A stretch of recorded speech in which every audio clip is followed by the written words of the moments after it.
Bismillahirrahmanirrahim. Assalamualaikum warahmatullahi wabarakatuh. Pada hari ini kita akan membincangkan soalan kebat yang awak telah jawab semalam. Okey, kita tengok soalannya. Soalan 1. Gambar di atas merupakan seorang khatib yang sedang membaca khutbah Jumaat.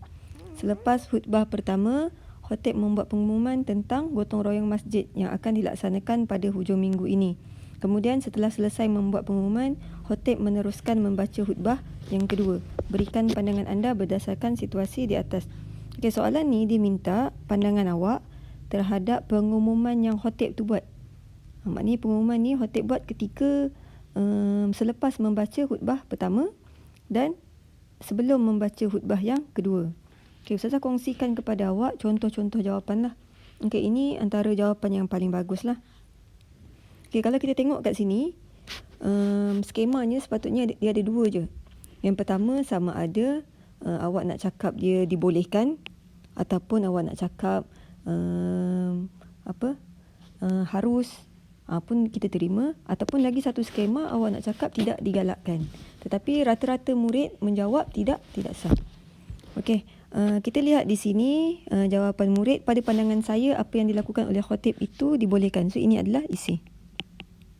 Kerana ia tidak menyalahi apa-apa syarat khutbah. Okey, ini adalah huraian. Selain itu, perkara yang dilakukan tersebut, ini adalah huraian lengkap untuk mengeratkan hubungan silaturahim. Dan kesimpulannya, perkara ini telah mengikut syarat-syarat yang telah ditetapkan. Okey, tetapi kesimpulan ni umum sangatlah, sebab kira umum lah, tapi sudah terima lah, boleh diterima. Cuma sepatutnya awak cakap lah syarat-syarat ni syarat-syarat apa. Ni syarat-syarat ni macam tergantung lah. Okey, so murid ini dapat 4/4. Okey, kita tengok contoh seterusnya.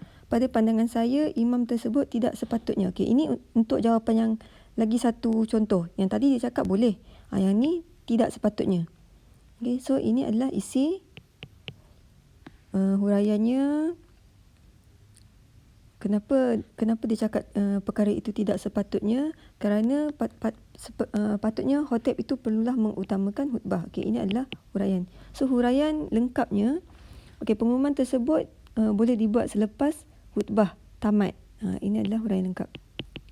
Kesimpulannya, kita seharusnya mengutamakan perkara yang lebih penting. Okey, ini adalah kesimpulan. Okey, ini jawapan yang antara yang murid-murid yang baguslah. Okey, kita tengok seterusnya. Yang ni pun bagus juga. Pada pandangan saya, situasi ini tidak membatalkan khutbah Jumaat. Okey, so di sinilah ini isi serta tidak melanggar mualah kerana pengumuman merupakan satu nasihat. Ini bagus. Ini paling saya suka ni. Ini huraian walaupun telah lari daripada tajuk khutbah. Tetapi pengumuman tersebut dibuat secara ringkas dan pendek. Ini huraian lengkap. Bagus. Okey, yang ni kalau murid tu tak jawab pun tak ada masalah lah, masih ada markah. Kesimpulannya, kita mestilah menghargai dan mengambil cakna. Okey, cuma kesimpulannya sebenarnya tidaklah berapa tepat, tapi kita terimalah. Masih boleh kita terima. Tapi Ustazah memang suka dia punya huraian dengan huraian lengkap dia. Sangat baguslah murid ini. Okey, seterusnya kita lihat. Okey, ini juga murid yang bagus, di mana awak tengok di sini isinya ialah khatib imam tidak sepatutnya bercakap mengenai perkara. Okey, tidak sepatutnya, kita terima juga. Okey, ini adalah isi. Tidak sepatutnya bercakap mengenai perkara yang tiada kaitan dengan khutbah selagi khutbah tidak tamat. Khatib perlulah mengutamakan. Okey, ini adalah huraian. Pengumuman tersebut boleh dibuat selepas, dia lebih kurang samalah macam jawapan tadi kan. Kita seharusnya mengutamakan perkara yang ini mengutamakan perkara yang penting. Ni Ustazah rasa mungkin diorang ni ada rujuk mana-mana artikel kot. So jawapan hampir samalah. Okey, kita lihat seterusnya. Okey, ini jawapan yang kurang tepat. Di mana kalau kita tengok, kita jawab kebat, kita kena ada 4 item. Yang pertama isi. Yang kedua huraian, ketiga huraian lengkap, keempat kesimpulan. Sedangkan pelajar ni dia jawab pendek macam ni je. Awak rasa-rasa kalau jawab pendek macam ni, Ustazah boleh bagi 4 ke? Okey, so jawapan murid ini tidak boleh kerana khutbah pertama. So ini adalah isi dia lah. Kerana khutbah pertama dan kedua perlu berturutan. Ni huraian. Jika hendak tegur pun perlu tegur. Okey, so dia guna ayat pun guna ayat pasar. Sepatutnya kena guna ayat lengkap lah, ayat bahasa Melayu yang betul lah. Okey, so isinya salah. Huraiannya salah. Kita ambil yang ujung ini. Ini kita kira sebagai huraian lengkap. Okey, kesimpulan tak ada. Kesimpulannya tak ada. Okey, so dapat 1/4. Okey, kita tengok seterusnya. Tidak sah kerana khutbah Jumaat perlulah berturutan. Okey. Okey, memang dalam slide yang video yang Ustazah tunjukkan semalam, Ustazah tidak nyatakan jawapan lah. Ustazah nak awak berfikir apa yang perlu, apakah pandangan awak terhadap isu tersebut lah. Okey, kita tengok seterusnya. Untuk soalan yang kedua. Okey, itu saja untuk soalan pertama. Kita pindah kepada soalan yang kedua. Rata-rata untuk soalan kedua ni murid tak boleh dapat 4/4. Okey, kita tengok Khotib disunatkan memegang tongkat dengan tangan kiri. Sunat pegang tongkat dengan tangan kiri. Ini adalah statementnya. Ustazah bagi gambar lah. Contoh kalau tak ada gambar pun tak ada masalah. Sebab murid boleh faham lah stimulus ini. Okey, soalannya, pada pandangan anda, apakah hikmah terhadap perkara tersebut? Apa hikmahnya khotib pegang tongkat dengan tangan kiri? Okey. Kita lihat contoh jawapan. Ini antara contoh jawapan yang paling bagus lah saya rasa antara ramai-ramai tu. Cuma tak ada yang dapat full mark. Okey, contoh jawapannya awak tengok khotib memegang tongkat. Khotib yang memegang tongkat akan lebih kuat. Lebih kuat ni sepatutnya lebih yakin lah kerana mempunyai keyakinan. So saya ambil ini sebagai isi. Dengan melakukan demikian agar dirinya tidak gemetar. Okey, ini huraian ketika menyampaikan khutbah. Oleh itu khatib dapat memberikan khutbah dengan lancar. Ini adalah huraian lengkap. Cuma murid ini dia tertinggal kesimpulan. Tertinggal ke dia tak tahu nak buat kesimpulan ke. Sepatutnya murid ni boleh dapat 4/4 lah. Cuma kesimpulan tak ada. Okey, kita pindah contoh jawapan seterusnya. Okey, dalam banyak-banyak tu jawapan tu je Ustazah paling apa ya? Ustazah paling suka lah. Paling bertepatan dengan kehendak soalan lah. Jawapan-jawapan lain semuanya tidak bertepatan. Okey, kalau awak tengok kat sini, murid ni murid yang tidak menjawab kebat mengikut format kebat. Sedangkan kebat kita kena ada isi huraian lengkap, kesimpulan. Sedangkan kalau dijawab pendek macam ni, ini dah bukan soalan kebat kan. Okey, perbuatan tersebut bertujuan untuk menghasilkan ketenangan dalam penyampaian kepada para jemaah. So saya bagi satu je lah, ketenangan. Okey, kat sini semua elemen tak ada, yang ada hanyalah isi. Okey, kita tengok sampel yang kedua.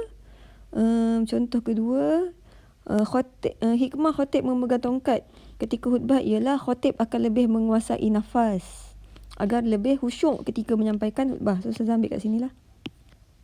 Khotib boleh memegang apa sahaja yang membawa kepada khusyuk. Okey, ni tak ada kaitan. Contohnya apabila seorang khotib jarang berpegang contohnya bagi seorang khotib yang jarang bercakap. Awak kena ingat khotib ni kan saya tunjuk gambar tadi, khotib yang duduk dekat masjid kan, bukan duduk dekat Masjid Semak Kajang. Tu masjid yang umum.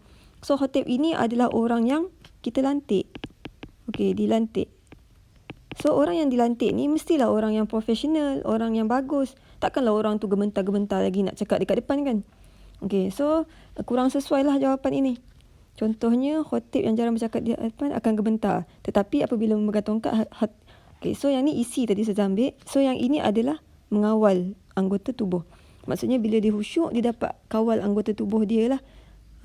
Okay. So ini saya ambil sebagai huraian. Kejap dia patah balik. Okay, mana tadi? Okay, sama yang ni. Okay. So kalau tengok kat sini, ini adalah isi, ini adalah huraian dia. Yang gementar tadi saya lari pula. Sekejap. Lari lagi. Okay. Okay, so tengok kesimpulan dia terus. Khotib dibenarkan memegang apa sahaja ketika khutbah. Okay. Yang ni ulang, khusyuk ni. Sedangkan dekat atas ni pun dah ada khusyuk. So ramai murid yang jawapan untuk soalan 2 ni dia ulang-ulang. Okey, ulang-ulang tak ada markah lah. Okey, so tengok skema yang ini pula. Hikmah yang dapat diambil ialah tegaknya Islam dengan senjata. Tak ada kena-mengena dengan soalan tersebut. Tak ada kena-mengena. Disebabkan tongkat dipegang dengan tangan kiri seolah-olah hendak berangkat berjihad. Tak ada kena-mengena. Salah Okey, next. Khotib akan menjadi lebih tenang dan tidak banyak bergerak ketika menyampaikan khutbah. Okey, tenang. Rasa gementar dapat dielakkan apabila memegang tongkat tersebut. Seterusnya, okey, ni huraian lah. Khatib dapat menjaga nafas menyampaikan khutbah dengan baik. Selain itu, perlakuan ini juga menunjukkan tegaknya Islam. Ni pula tak dia kena-mengena. Memegang tongkat, busuh. Okey, kalau awak nak cakap sunnah, ini adalah isi baru. Sedangkan awak dah ada isi dekat atas ni. Okey. So, kita pindah soalan next.